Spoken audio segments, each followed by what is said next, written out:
Hello दोस्तों, हमारे channel study रूप में आप सभी का बहुत बहुत स्वागत है। आज के इस वीडियो में हम आयरन और कॉपर धातु की शोधन की प्रक्रिया को पढ़ेंगे। साथ ही हम अयस्क और खनिज के बारे में भी पढ़ेंगे कि अयस्क और खनिज क्या होती है। तो चलिए स्टार्ट करते हैं। सबसे पहले हम पढ़ते हैं कि धातु क्या होती है। तो धातु वे सभी तत्व होते हैं जिनमें स्वतंत्र इलेक्ट्रॉन होते हैं, अर्थात उनके बाहरी कक्षा में स्वतंत्र इलेक्ट्रॉन पाए जाते हैं और वे इलेक्ट्रॉनों को त्याग कर धन आयन बनाते हैं, तो उन्हें कहा जाता है धातु। धातु के कुछ उदाहरण यहाँ पर दिए गए हैं। लोहा, तांबा और एल्युमिनियम ये सभी धातु है क्योंकि इनके बाहरी कक्षा में इलेक्ट्रॉन होते हैं, मुक्त इलेक्ट्रॉन, और उन इलेक्ट्रॉनों को त्याग कर ये धन आयन बनाते हैं। जैसे हम एग्जाम्पल के रूप में देख सकते हैं, जो एल्युमिनियम होती है उसकी जो परमाणु संख्या 13 होती है, इसके बाहरी कक्षा में 3 इलेक्ट्रॉन होते हैं। अगर हम इसे विन्यास करेंगे तो हमें प्राप्त होगा 2, 8 और 3। तो ये जो होती है वह 3 इलेक्ट्रॉनों को त्याग कर सकती है और वह धन आयन बनाती है। इस कारण यह धातु की श्रेणी में आती है। खनिज क्या होती है? तो पृथ्वी पर पाए जाने वाले सभी धातु, अधातु और उनके यौगिकों को खनिज कहा जाता है। खनिज के कुछ उदाहरण यहाँ पर दिए गए हैं, जैसे अभ्रक, फेल्सपार और लाइमोनाइट, ये सभी खनिज की श्रेणी में आते हैं। पृथ्वी पर कुछ अन्य पदार्थ पाए जाते हैं जिनमें धातुओं की मात्रा अधिक होती है, तो उन्हें कहा जाता है अयस्क। यह मूल रूप से खनिज ही होते हैं, परंतु अयस्क में धातुओं की मात्रा अधिक होने के कारण इन्हें अलग वर्गीकृत किया गया है। तो ऐसे खनिज जिसमें धातुओं की मात्रा अधिक होती है और उसमें आसानी से और सुगमतापूर्वक धातु को प्राप्त किया जा सकता है, तो उसे कहा जाता है अयस्क। अयस्क के कुछ उदाहरण यहाँ पर आप देख सकते हैं। बॉक्साइड, हेमेटाइट, ये सभी अयस्क हैं। बॉक्साइड से एल्युमिनियम का शोधन किया जाता है, एल्युमिनियम धातु प्राप्त की जाती है, जबकि जो हेमेटाइट होती है वह आयरन का अयस्क होता है। हेमेटाइट से आयरन लोहा प्राप्त किया जाता है। सभी अयस्क खनिज होते हैं, परंतु सभी खनिज अयस्क नहीं होते हैं, क्योंकि जो अयस्क होती है उसकी एक मूल गुण होता है कि उसमें धातुओं की मात्रा अधिक होनी चाहिए, परंतु जो खनिज होती है उसमें धातुओं की मात्रा अधिक हो यह जरूरी नहीं है। और इसी कारण जो अयस्क होते हैं वह खनिज होते हैं, परंतु सभी खनिज अयस्क हो यह जरूरी नहीं है। और ऐसा इसलिए होता है क्योंकि जो खनिज होती है उसमें धातुओं की मात्रा अयस्क की तुलना में कम होती है। अगला हम पढ़ते हैं धातु कर्म क्या होती है।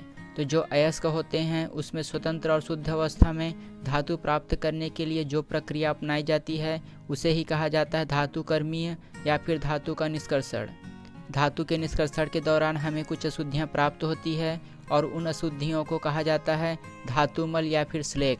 इसे हमें याद रखना है कि धातु के शोधन के दौरान धातुओं में अयस्क में कुछ मात्रा में अशुद्धियाँ उपस्थित होती है, जिसमें अगर हम गालक मिलाते हैं तो वे आपस में क्रिया करके हमें एक उत्पाद के रूप में प्राप्त होती है और इसी उत्पाद को कहा जाता है धातुमल और स्लैग। और यह मूल रूप से अशुद्धियाँ होती है जिसे धातु से अलग कर दिया जाता है।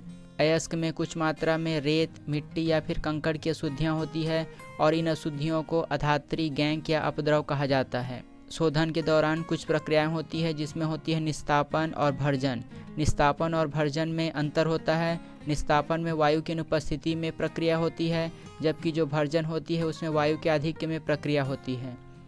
और निस्तापन की प्रक्रिया में पिघलने से पूर्वतः गर्म करते हैं, जिससे उसकी नमी दूर हो जाती है। निस्तापन की प्रक्रिया में जो वाष्पशील अशुद्धियाँ होती है, जैसे सल्फर, फास्फोरस और आर्सेनिक, ये सभी दूर हो जाती हैं, वाष्पीकृत हो जाती हैं। और निस्तापन की प्रक्रिया के माध्यम से कार्बोनेट धातु ऑक्साइड में बदल जाते हैं। निस्तापन का उपयोग जो कार्बोनेट अयस्क होती है उसके शोधन के दौरान किया जाता है, और भर्जन का उपयोग जो होती है वह सल्फाइड अयस्क के शोधन के दौरान की जाती है।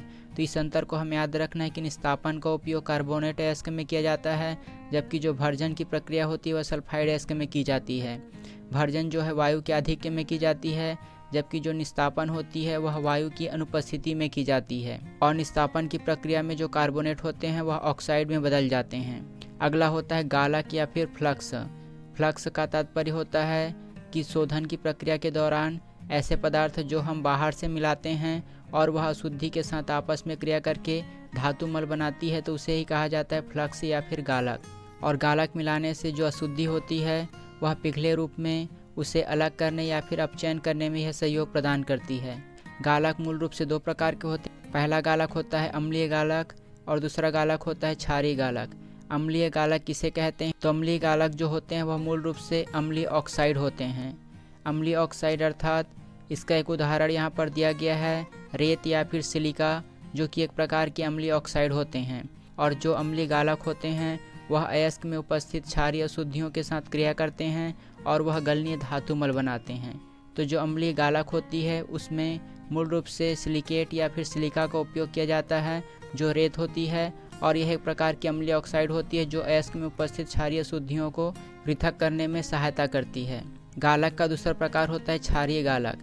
क्षारीय गालक जो होती है वह क्षारीय ऑक्साइड होती है। यहाँ पर आप देख सकते हैं अम्लीय गालक मतलब अम्लीय ऑक्साइड, क्षारीय गालक मतलब क्षारीय ऑक्साइड, और यह जो क्षारीय ऑक्साइड होगा वह अम्लीय अशुद्धियों से क्रिया करेगा।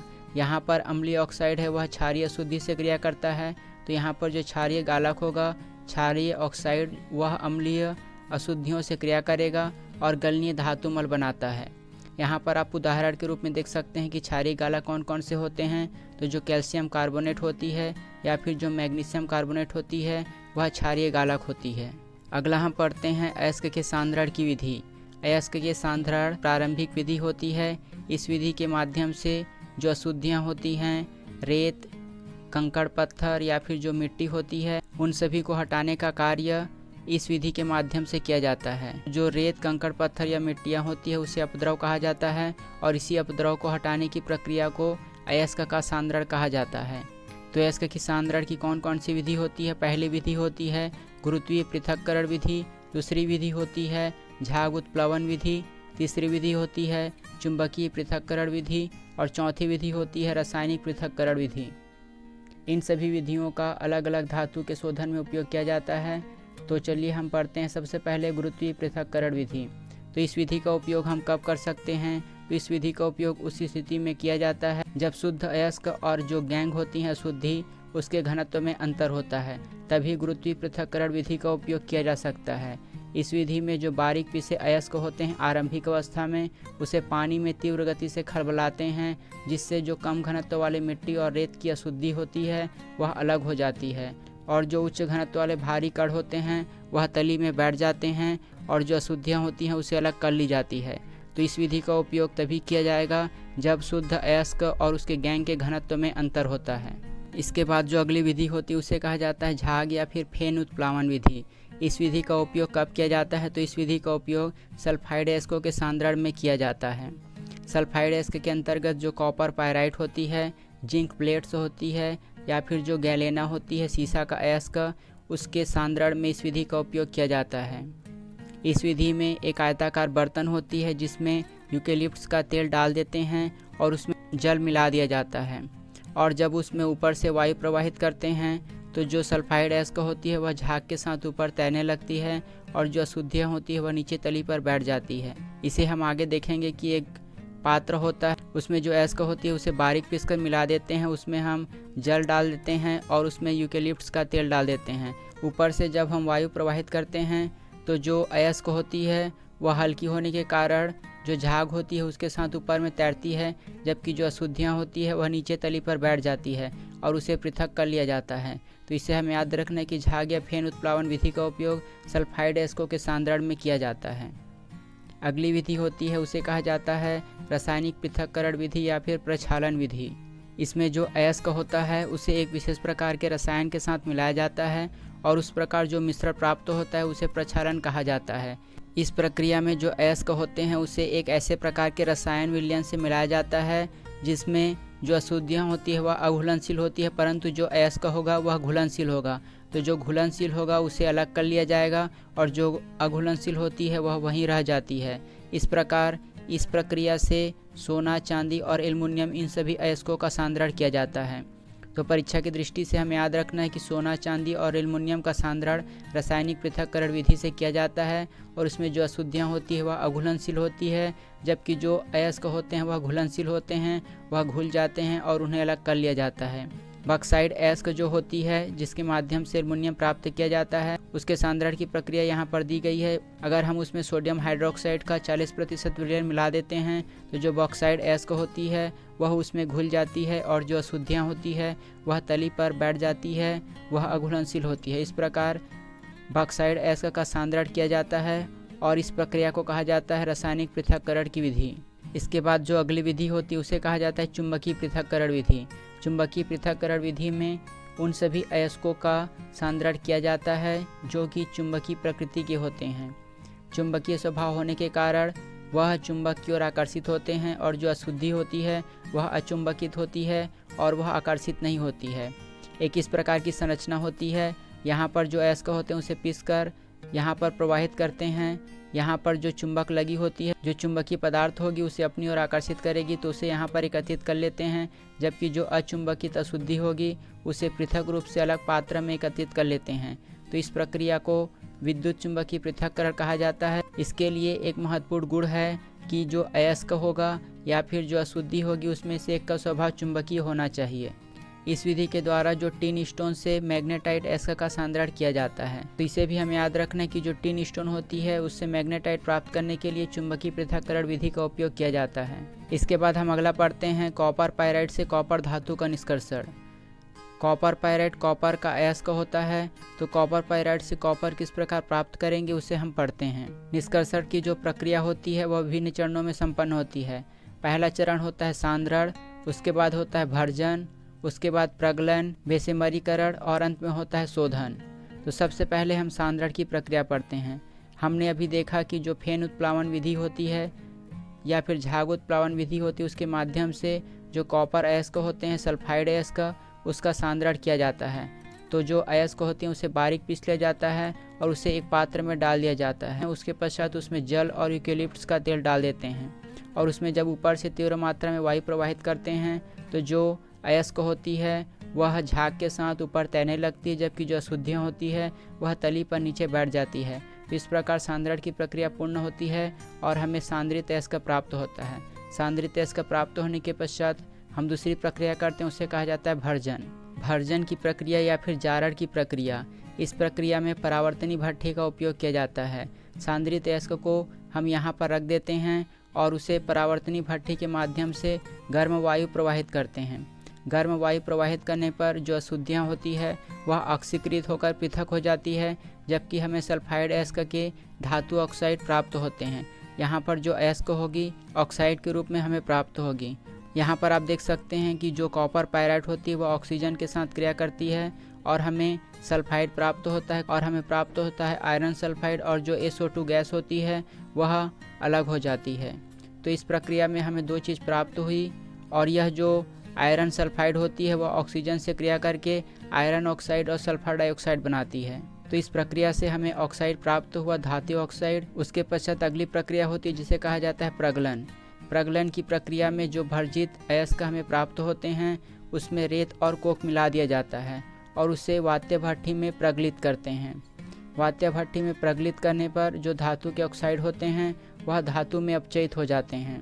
यहाँ पर जो आयरन ऑक्साइड प्राप्त होती है, अगर हम उसमें रेत या फिर सिलिका मिला देते हैं तो वह आपस में क्रिया करती है और हमें धात्विक सिलिकेट प्राप्त होता है, और इसी धात्विक सिलिकेट को धातुमल कहा जाता है और धातुमल के रूप में इसे पृथक कर लिया जाता है। मैट किसे कहा जाता है? तो जो क्यूप्रस सल्फाइड होती है और थोड़ी मात्रा में फेरस सल्फाइड होती है उसे मैट कहा जाता है। अगली प्रक्रिया होती है बेसेमरीकरण। प्रगलन की क्रिया के पश्चात जो द्रवित मैट होते हैं, हमने देखा जो मिश्रण हमें प्राप्त हुई उसे मैट कहा जाता है, तो उसे रेत में मिलाकर बेसेमरी परावर्तक में मिला दिया जाता है।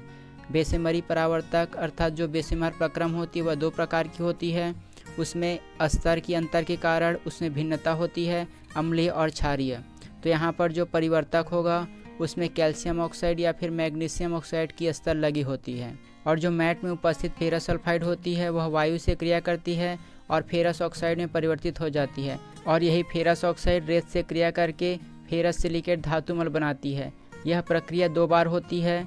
कुछ मात्रा में जो फेरस ऑक्साइड होती है वह सिलिकेट से पुनः क्रिया करती है सिलिका से, और उत्पाद के रूप में फेरस सिलिकेट प्राप्त होता है। उसके पश्चात जो क्यूप्रस सल्फाइड होती है वह क्यूप्रस ऑक्साइड से क्रिया करती है और कॉपर अयस्क से अंत में हमें कॉपर धातु के रूप में प्राप्त होती है, और जो सल्फर डाइऑक्साइड होती है वह गैस के रूप में पृथक हो जाता है, और जो सल्फर डाइऑक्साइड होती है वह पिघली धातु में कुछ मात्रा में उपस्थित होती है और वह बुलबुले के रूप में बाहर निकलती रहती है, और इस प्रकार जो तांबा प्राप्त होता है उसे कहा जाता है फफोलेदार तांबा, और यह लगभग 98% शुद्ध कॉपर हमें प्राप्त होता है।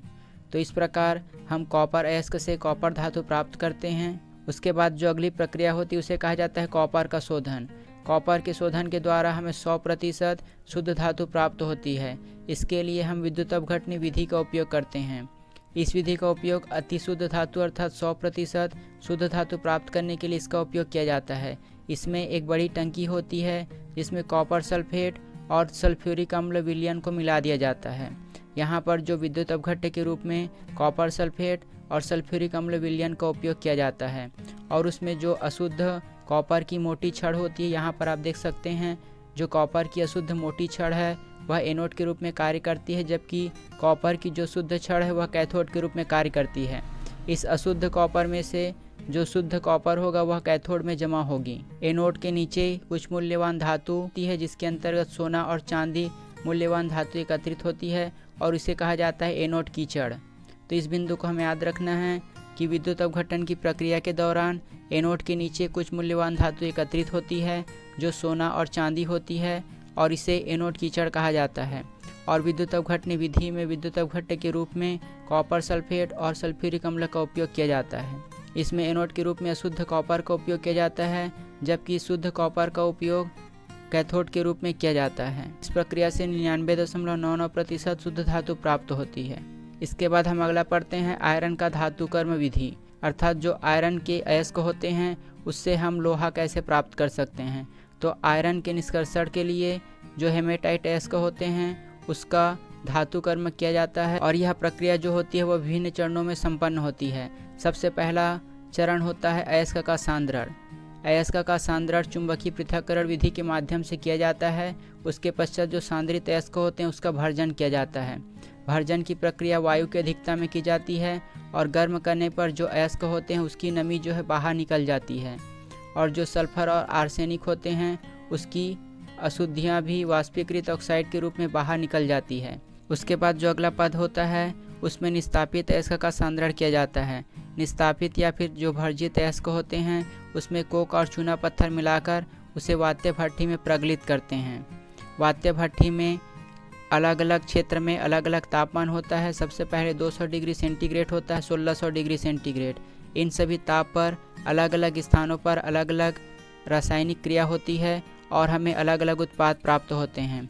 सबसे पहला अपचयन क्षेत्र होता है जहाँ पर 300 से 900 डिग्री सेंटीग्रेड तापमान होता है। उस तापमान पर गुजरने के दौरान जो 500 डिग्री सेंटीग्रेड ताप होगा वहाँ पर अयस्क की नमी उड़ जाती है। उसके पश्चात जो 500 से 900 डिग्री सेंटीग्रेड होगा वहाँ पर जो कोक होगी वह हवा से क्रिया करती है और कार्बन मोनोऑक्साइड बनाती है। कार्बन मोनोऑक्साइड लोहे के ऑक्साइड जो कि अयस्क होते हैं उसके साथ क्रिया करती है और फेरस ऑक्साइड में बदल जाती है। उसके पश्चात अगले चरण में 750 डिग्री सेंटीग्रेड पर जब यह उत्पाद पहुंचती है तो जो फेरस ऑक्साइड होती है वह लोहे में बदल जाती है, और इस प्रकार जो लोहा हमें प्राप्त होता है उसे स्पंजी आयरन कहा जाता है। यहाँ पर आप देख सकते हैं कि जो कार्बन मोनोऑक्साइड होती है वह लोहे के ऑक्साइड से क्रिया करती है और आयरन ऑक्साइड प्राप्त होती है। और उसके पश्चात जो 900 से 1200 डिग्री सेंटीग्रेड होता है वह धातुमल क्षेत्र होता है। यहाँ पर जो चूने के पत्थर होते हैं उससे चूना प्राप्त होता है, अर्थात जो कैल्शियम कार्बोनेट होती है उससे कैल्शियम ऑक्साइड प्राप्त होता है जिसे चूना कहा जाता है। और यह जो चूना होती है वह कार्बन डाइऑक्साइड प्रदान करती है, और जो चूना होती है कैल्शियम ऑक्साइड वह सिलिकेट के साथ क्रिया करती है और कैल्शियम सिलिकेट धातुमल के रूप में हमें इसमें प्राप्त होता है और इसे धातुमल के रूप में अलग कर लिया जाता है। इसके पश्चात जो अगला क्षेत्र होता है 1200 से 1600 डिग्री सेंटीग्रेड उसे कहा जाता है दहन क्षेत्र। दहन क्षेत्र में जो carbon, manganese, phosphorus, sulphur, silicon ये सभी अशुद्धियाँ लोहे में घुल जाती है और लोहे को निकास द्वार के द्वारा पृथक कर लिया जाता है। लोहे में कुछ मात्रा में ये सभी अशुद्धियाँ हमेशा विद्यमान रहती है। कार्बन, मैग्नीज, फास्फोरस, सल्फर ये सभी अशुद्धियाँ होती है और यह लोहे में हमेशा विद्यमान रहती है। इसके बाद हम धातु के शोधन की कुछ विधि पढ़ते हैं। जैसे सोना और चांदी का जो निष्कर्षण होता है उसे अवक्षेपण विधि के माध्यम से किया जाता है, जबकि जो सोडियम और एल्युमिनियम धातु होती है उसका निष्कर्षण जो है विद्युत अपघटनीय अपचयन के द्वारा की जाती है। जबकि जो जिंक और लोहा होता है उसका निष्कर्षण कार्बन अपचयन विधि के द्वारा की जाती है। परीक्षा की दृष्टि से इन सभी विधियों को हमें याद रखना है कि किस धातु का निष्कर्षण किस विधि के माध्यम से की जाती है। टाइटेनियम धातु होती है उसका शोधन वान आर्केल विधि के द्वारा की जाती है। तो हम एक बार फिर देख लेते हैं। सोना और चांदी का निष्कर्षण अवक्षेपण विधि से की जाती है। सोडियम और एल्युमिनियम धातु का निष्कर्षण विद्युत अपघटनीय अपचयन से की जाती है। जिंक और लोहे का निष्कर्षण कार्बन अपचयन विधि से की जाती है। और जो टाइटेनियम धातु होती है उसका अपचयन वान आर्केल विधि के द्वारा की जाती है। तो आज के लिए बस इतना ही। अगर आपको हमारी ये वीडियो अच्छी लगी और आगे भी ऐसे ही और वीडियो पाना चाहते हैं तो हमारे चैनल को सब्सक्राइब कीजिए और बगल का नोटिफिकेशन बेल भी ऑन कर दीजिए ताकि हमारे द्वारा डाली गई सारी वीडियो आप तक पहुँचे सबसे पहले। धन्यवाद।